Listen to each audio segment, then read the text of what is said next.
Sir, आज अण्णाभाऊंच्या आपण स्मारकाच्या इथं आलेला, तर आपल्याला काय वाटतंय?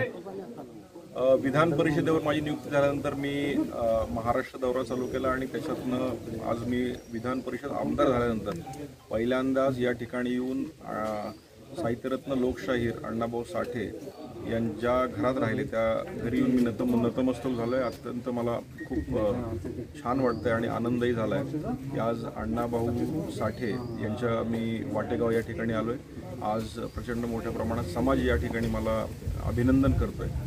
आणि मागेही मी सांगितलं की विधान परिषदवर माझी नियुक्ती झाली, ही नियुक्ती माझी नसून माझ्या समाजातल्या प्रत्येक वंचिताची आहे, प्रत्येकाची आहे.